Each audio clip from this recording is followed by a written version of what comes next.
Cheers.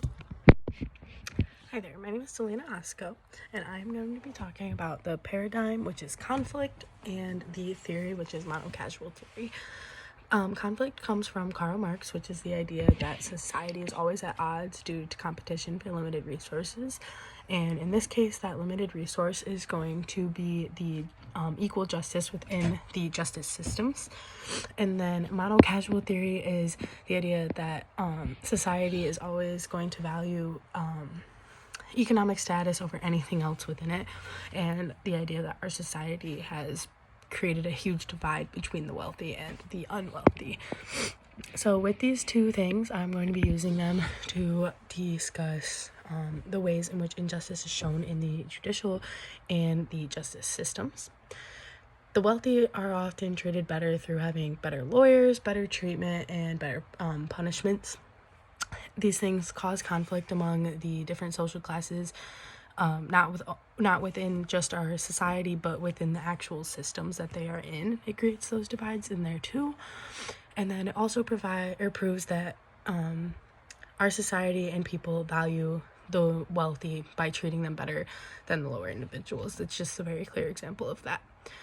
So for our group project, we had to watch Privilege and Punishment, which is it's actually a book that was written by Professor Matthew Clare of Stanford University. And he goes on to talk in this video, with 3 other scholarly individuals. And they discuss the book, and they are able to ask him questions and dive deeper into part of the books, which gives us more information than the book would even provide, while also giving us a very clear example of what the book was about. So a couple of things that I learned from this video. I learned a few things, but definitely the idea of the book is just that justice is not given equally or fairly to people when they're in the system. So one thing is that most people that go into the system are going to have dealt with some form of disadvantage in their life before. However, the poor, when they're in there, are going to be monitored and viewed as dealing just like it's just what they're supposed to do, dealing with what they were given. And the privileged are going to be seen as just bad behavior, and then that behavior is going to be sort of overlooked when they're in the system. So within these people, again, like within those wealthy, the white and the middle class, which is who that tends to be, are often, when they enter, they feel a form of shock, but they are still heard by the staff and their lawyers and their people and stuff. But they do feel that shock, and they're a little nervous when they get there. For African Americans and then the disadvantaged people, the lower classes, they often get ignored. They're not heard. They don't really get to talk to anyone about it. They are used to what they're in. They're more accustomed to the environment, but they are not heard. They use their voices behind the scenes, often in a form of what is called resistance, and they will do this to bring attention and awareness to something that has either happened in their case or that has happened within like their community or society as a whole, just where they were treated unfairly. So most often, those oppressed are going to have, like I said, they do have knowledge of the system. They are accustomed to it, and they will try to use that within their case. But a lot of times, this is where we get talking about lawyers, which is one of the really big differences. But a lot of times those lawyers won't listen to them just because they feel that they're educated, and they ignore anything that they already have heard. As I said, lawyers are definitely the biggest issue when it comes to these differences.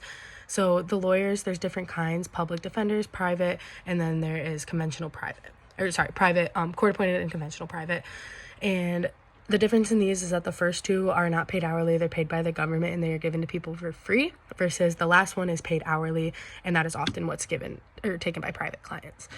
This causes obviously a very large divide, because the first two are going to have a caseload that is going to be much larger than that last one, and it just becomes much more difficult for them to handle. Versus the private lawyer, who is paid hourly, who costs much, much more, is going to have a smaller caseload and focus more on their clients, meaning that the wealthy are able to have a better defender. So when doing my research, one of the things that really caught my eye was based on the lawyers, is the fact that a private lawyer in Boston, where this book takes place, can cost anywhere from $66 to $369 per hour.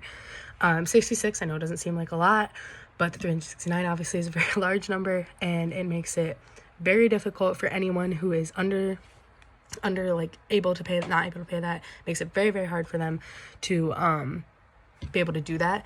So this is something that I found in my outside research, and that I think is super shocking to see that number and know how much it is, because there's no way that someone could pay for that if they don't have those funds, if they're not rich. And that makes it very hard for those the lower income clients to get good lawyers, because those public defenders, like I said, usually have a higher caseload and aren't as educated.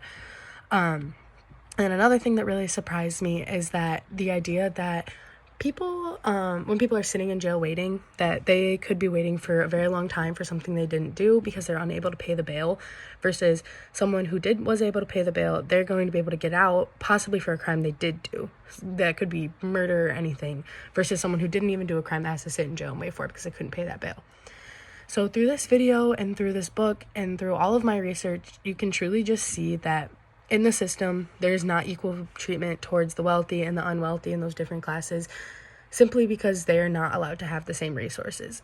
Mostly lawyers becomes the problem, but overall you can just really tell that from this book and from this video that our justice system is just not treated right, and that there's things that need to change.